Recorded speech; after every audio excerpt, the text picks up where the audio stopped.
everyone, welcome to week 4 of our bind along. Really excited that we are a month in now. Hopefully you're finding that you have some semblance of a text block, a bind going along. And when we say text block, we're referring to essentially our pages that are together, whether it be a fic or, just blank pieces of paper. This is our text block. So hopefully you have something that looks like this. And, at this point, if you followed all the steps in the last video, you would have glued and put that first layer of glue down on your text block as well. And so you'll notice it's nice and pressed. It's pretty tight at this point. And in between our last video and this one, I actually went ahead and used my guillotine to trim my pages. So you'll notice I don't have those deckled pages anymore. Again, this is completely optional. You don't have to do this. I did it because I like trimming my pages and my text blocks, and I own a guillotine. But if yours doesn't look exactly like this, if it has deckled signatures, that's okay. That's perfectly fine and beautiful as well. And so the pieces that you will need for this step, right, the things that we're going to do, adding our end papers, as well as adding some kind of mull or cotton cloth to the spine to reinforce it. You are going to need some kind of paper to use as your end papers. This could be printed on cardstock if you want to use a special design, or some kind of scrapbook paper or, craft paper, just something that's a little bit heavier than your normal printer paper. You will need either a paper trimmer to trim this down to size, or a box cutter if you're going to do it manually, a straight edge and a ruler, again, to make the measurements if your paper's not already to size, and to help you cut if you are using a box cutter, a spatula to help us actually glue things on, our glue. You're going to need mull cloth as well. If you don't have mull or cheesecloth, you can use any kind of cotton scrap that you have at home. It should work fine for the purposes of learning how to bind. And then optional steps, if you want to add a bookmark, a ribbon bookmark, you are going to need some kind of ribbon. This is kind of what I'm using. You can see it's 3/8 inch ribbon. And we're just going to glue this on at this step. And another optional piece, if you want to add headbands or endbands to your text block, this is going to be the step to do them as well. Okay, so the first step that we're going to do is actually adding our end papers on. And you are going to want to measure it basically just exactly to size of the front and the back. In theory, these should be the same size, right? Sometimes if you're using a guillotine or trimming your paper, it can be a little misaligned. So I like to measure just both the front and back anyways. And so we'll go ahead and start by doing that. So measure the length as well as the width of your paper for both front and back. And you are going to cut essentially twice as much or twice as wide the length of paper. So we'll go ahead and just do it with mine right here. And do yourself a favor and write these down somewhere you will thank your past self. I'm just going to go ahead and write it down on a scratch piece of paper. Remember how I told you to hold on to the pages that didn't work out? Well, this is one of those, so just write it down. So mine is 5.1 by 7.9. What that means is I'm going to do twice as wide, right? So it was 5.1 wide, so I'm going to do 10.2 instead, so that it can actually fold in half and isn't just one paper wide. And this is one of those things that you should just take your time to measure because, as you can tell, I did my initial measurements and they don't line up. I can just eyeball and see that that does not match, right? So I'm going to see what went wrong and do this one more time. Okay, there you go. Somehow I got way shorter than 10.2 when I did this initial measurement. And now when I kind of eyeball these two, they look pretty similar. So draw a line.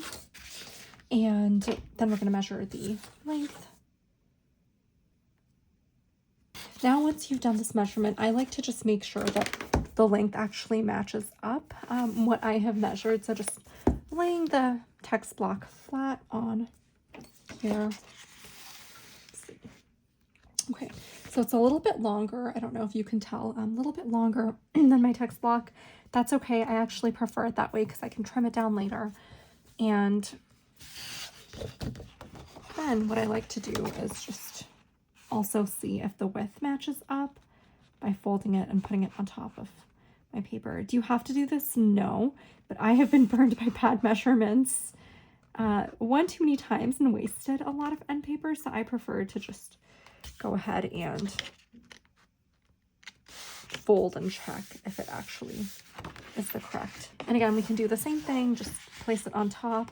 And you can see right there that looks like it matches up pretty well if I'm to fold it. Yeah, fairly well. I'm going to go ahead and stretch it just a little bit longer because, like I mentioned, it's better to go longer and have extra left over than not.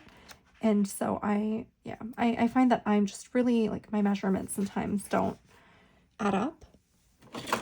If you are really good at measuring things, you can feel free to go exactly precise and just use that, you know. You don't have to do it the way that I'm doing it. But again, I've wasted a lot of end papers by not doing this correctly. So I just like to, and so now checking again, does it line up? It does. And in fact, it's a little bit longer, just the way that I like it. And I'll trim that down later. But if you do have a guillotine, one piece of advice that I will give you is do this step before you actually cut. I did it the opposite way because I wanted to show y'all how to paste the end papers on, but do it the other way, right? Do your end papers first on here because then it will line up really neatly and cleanly with the rest of your text block. Unlike the step that I'm doing right now, you don't have to do all this additional stuff if you chop it at once. Okay, and then just go ahead and cut using whatever you might be using, either your paper trimmer or your box cutter. I do have a paper trimmer, but I just prefer to do this by hand. That's my own preference. Whatever you want to do, whatever works for you is fine. And so we now have our one end paper on the front here. You can feel free to cut both end papers and paste them all together, whatever works for you. But just go ahead and fold it again to size, right? You can see that this size kind of matches up with my text block. There's this little extra bit hanging off here that I will trim later. And you can actually see what I'm talking about here. This is why I kept a little extra, because this is actually shorter than it should be, right? So I'm going to go ahead and just refold this so that the crease matches up a little bit better and the length is fitting my text block. Okay, so this is why I leave extra, because my measurements can have this tendency to be really off, and I have learned how to adjust for all that. So now you can see this is a lot better of a fit. I will still have to trim a little bit extra off, but it is covering the entire page at this point when I fold over. And so what we're going to do now is go ahead and put a thin line of glue just along the edge and spread it just a teensy bit. If you want to measure this out, you definitely can. I have stopped doing that, but when I was originally measuring, I would go for about 3 millimeters of glue. So let me show you how. Draw a thin line, and we'll just glue within this line essentially. And you're going to need a very, very thin line of glue to actually get you through. So be careful with how much you use. Okay, and you're going to go ahead and paste just a very thin line of glue along the edge. And we're going to spread it a little bit so you can see that it is very, very thin. I am even missing it on some spots, and that's because I will go back and spread it. Now, like I was saying, I just kind of eyeball it now. I don't bother using this 3 millimeter line. That's because it doesn't have to be perfect, right? It helps it be neater if you kind of stay within the constraints of a certain amount. But you can see I'm not being super precise. I'm just going in, spreading it. Now, if you're using PVA, this will dry very quickly because of how thin the line is. So go in and paste your paper very quickly, and you're just going to lay it down on top of that thin strip of glue. You can see right here, it is lined up perfectly with the text block. I have seen some people go a little bit further into the hinge, so adding paper that goes past this text block so that their book supposedly opens a little bit easier. I have considered doing that, and after reading online like what traditionally is done with bookbinding, it apparently is not considered good practice to do that. Does that mean you can't do it? No, you can do whatever you want to do. But I've just been trying to do kind of like, you know, there's a lot that we know about bookbinding from thousands of years of practice, essentially, from different cultures. And this seems to be kind of what is most commonly used as a practice. And so that's what I stick to, is just using the same. I don't go deeper into the hinge. I have never had any problems with my books opening. So yeah, you do you, but I like to line it up just perfectly with the text block. And I'll just go ahead and press it in, just make sure it is clean. Okay. And then go ahead and do the same for the back. You're going to do the exact same thing, cut 2 sides as well as the line of glue, and then glue it on. And then we will go ahead and meet after you're done doing that. Alrighty. The next piece that we're going to do is add our mull or cotton, whatever you're using, cheesecloth, as well as ribbon, optional if you want to, and your end band and headband, optional if you want to. Okay, so this first step is optional. You can skip ahead to the next part if you don't want to do it, but we're going to go ahead and add a ribbon bookmark, right? And there are different ways to do this depending on whether you want to add a charm or not, what direction you want the mark to go in. So to give you kind of an idea, if you want to add a mark to your book that hangs down like this, you're going to go from the top to the bottom and out through the top again. So you have to remember which end of your text block is the top and the bottom when you actually put it into the press. Conversely, if you don't want to add a charm, if you would rather that it go through the top and just come out of the bottom, kind of like this with a smaller book that I've done where there won't be a charm, you can start from the top and just go to the bottom. So I'll show you those methods right now. So I have put my text block in a press or whatever you might be using, right? This is my top, this is my bottom, and I just know that because I checked before putting it in. And what I want is I want my mark to come out of the bottom like this. So I'm going to show you how to do that. And if you want to make it coming out of the top instead, I'll show you how to do that as well. One thing you'll notice is that if you don't actually seal these ends off in some way using heat, they will fray, like this one is right here.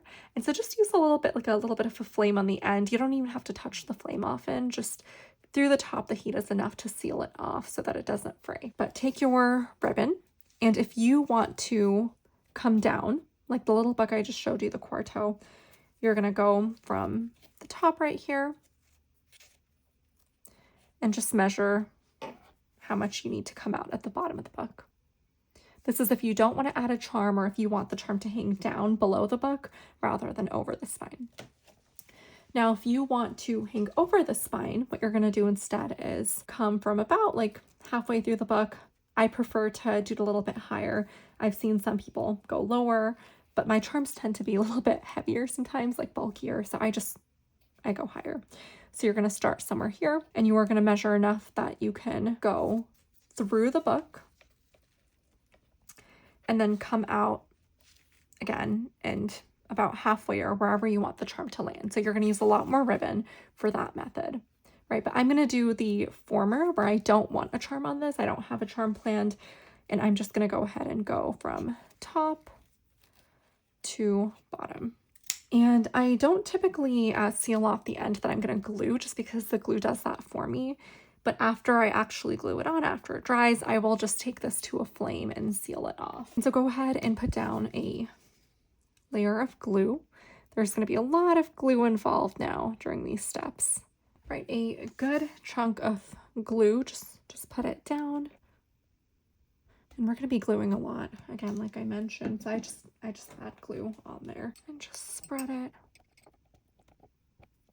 And this is also a good time for the scrap papers that you've been saving up to like put the brush down on and whatnot. And so take the ribbon that you have and just glue it on there. Again, I'm just making sure the length is appropriate to come out. Okay, yep, perfect. Just glue it on. Okay. You can add a little glue on top if you want. And the next thing that we're going to do, if you're going to move on, if you don't want to do this, we're going to add our end bands and headbands. And this is assuming that you are not hand making your headbands and end bands, right? This is strictly for decorative purposes. Back in the day, even currently, I don't know why I'm saying back in the day, folks will make headbands by hand and actually stitch them on, kind of like this. I've started learning how to do it. You can tell there's a work in progress, but essentially these actually add structural integrity to the spine and reinforce it even further. And you can decorate it so that it's fitting your color palette even better, right? With the book, decorates it in a different way. But these are also perfectly fine for decorative purposes. Again, they're not going to add structural integrity to our book, but it will look pretty. And you'll see them in a lot of your books now that you buy at the bookstore. If you are repurposing an old book, you can probably just use a headband and end band from that. But we'll just go ahead and take like a rough measure and take a cut. And I'm actually going to do that twice, right? So I cut 2 pieces here, and we'll just add some more glue. You can add glue to the headband and end band as well. Just don't add it to that decorative colorful piece at the top there. Stick it on. If there is any extra, you can trim it off later, but we'll just paste that on so the top is sticking over. I'm gonna stick this one down here. And you can tell it's a little bit bigger than it should be, so I'm gonna trim it just a little. And they might move around a little bit at first. Just add some glue and press them in and let them sit there. They need to dry for some time. And then this next step is not optional. This is where we add our mull or cotton, whatever you're using, right? This is going to reinforce our spine. It's a really important step. You'll notice they have this in books even today if you try to rip one apart. And I don't take measurements with this. As you can tell, measurements don't serve me very well anyways. But I'll just take my whatever I'm using and really put it across and see what length I need approximately. Just hold it with my fingers. If you want to measure it, you can as well, but you'll go kind of underneath these headbands, somewhere in between here.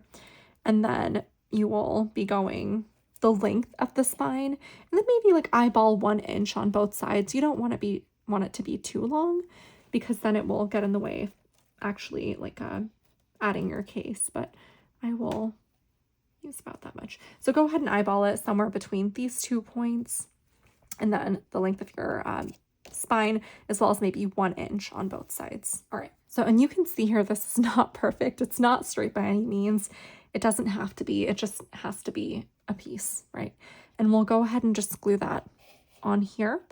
And this is our next layer of glue. If you're rounding your spine, you'll probably have 3 layers of glue. Right now we just have 2, but that's good enough as well. And you just want to add enough on there that it is going through all the holes of your cloth. Make sure it's not going over the edge there, because we don't want to get our end papers wet before they need to be. Just paste it on. It doesn't have to be perfect, just eyeball kind of in the middle there. And you will likely need more glue. As you can tell, like it's not sticking right now, which is the amount that I have. It's holding it in place, but not exactly. So go ahead and put down another layer of glue if you need to. And I'm holding just both sides down while I do this so it doesn't move too much. And you'll notice it's not sticking immediately. That's okay. The glue is wet. It's not tacky yet. But yeah, this is a really strong, essentially part of the book that's going to help strengthen it, reinforce it. So we want to make sure we're getting it on there. Okay. There we go. And once you are done with this piece here, go ahead and leave your book alone for like a day, I would say. Let this actually set. Make sure that you get all the holes on the spine. And go ahead and just let it sit. And then we will be back for our next steps, some things that I might do in between. Again, this is completely optional. Don't let it overwhelm you by any means, please. But I like to go ahead and just paint designs on my 4 edges, like I have done for this book here.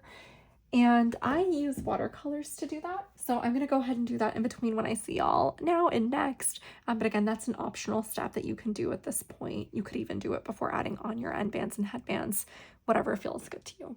Alrighty, I will see you then.